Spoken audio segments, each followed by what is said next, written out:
Second thing is that contemporary history is not backing up his assumptions.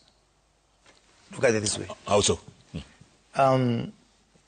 When Jubilee lost in 2022, there were two positions which were clearly, Jubilee got quite some seats. Jubilee has got 25 MPs. 25 MPs. When the harvest time came for those seats, 2 seats became up for grabs for Jubilee. One was a nomination in Parliament, in the National Assembly, and one was in the East African Legislative Assembly.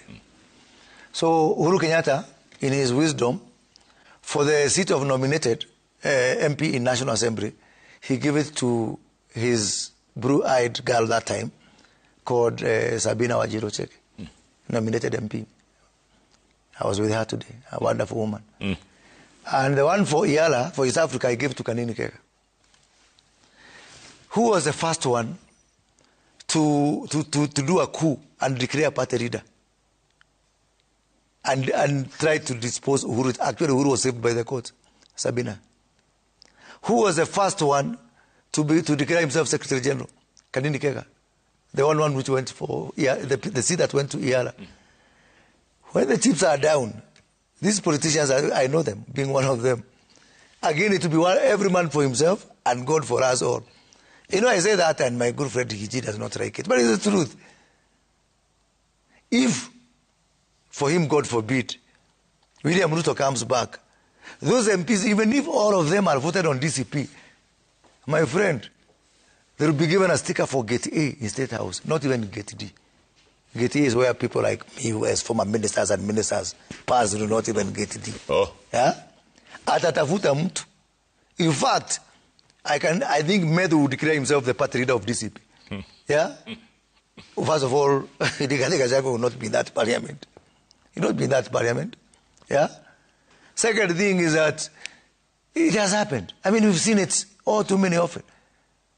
If you look at these 25 MPs of Jubilee, how many today, even now, how many are with Matiang'i? Even now. Let's look at Mount Kenya region. We had one in Olkarau, the one who passed away. He was in broad-based. MP for Kinagop, my good friend Kwenya Duku, broad-based. Some MPs in Ramu, broad-based.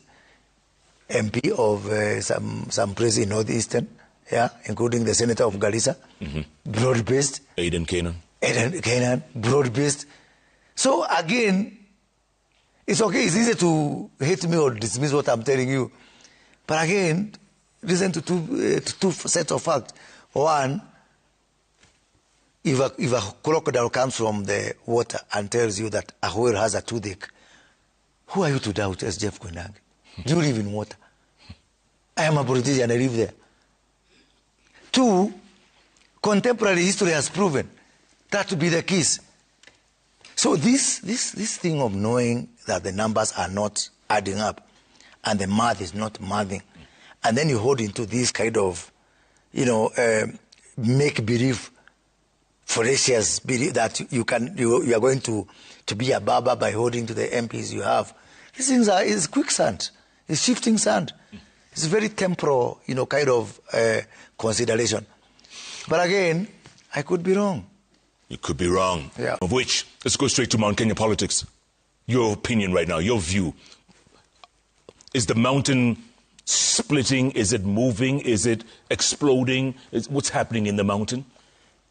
Jeff, what I can say about the mountain, and I've been in this mountain since I was born. And close observer of what's happening in the mountain. Some few months ago, I was telling some people, either the mountain is crazy or drunk. And I was saying that as we get closer to the elections, we'll know the difference between whether they are drunk or they are crazy. And there's only one way of telling is by giving them a big slap on the face. Then if they keep quiet, then it's craziness. And give them some milk, because maybe they want some substance, Yeah, if they're drunk.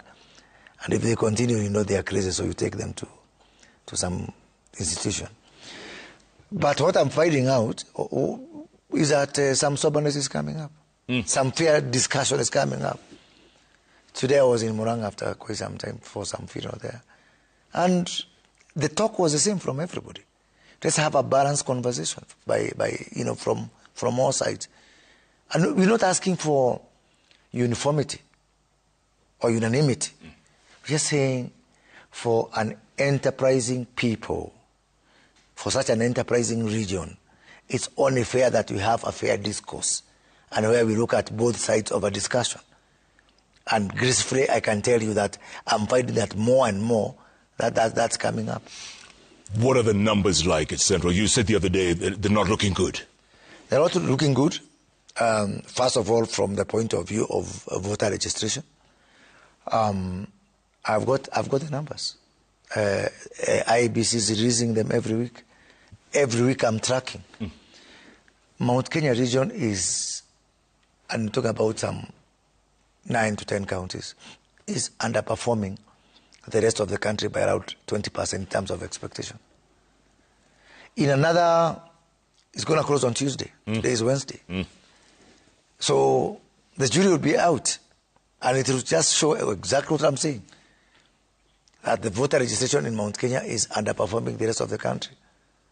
Actually, if you look at what they are calling themselves as cousins, as of week 3, which was released last weekend by IEBC, the cousin territory, which is predominantly Mount Kenya, as they call themselves with their Lower Eastern and Kisii, had an average, and that's a whole 14 counties, had an average voter turnout, registration or target hitting of 66%.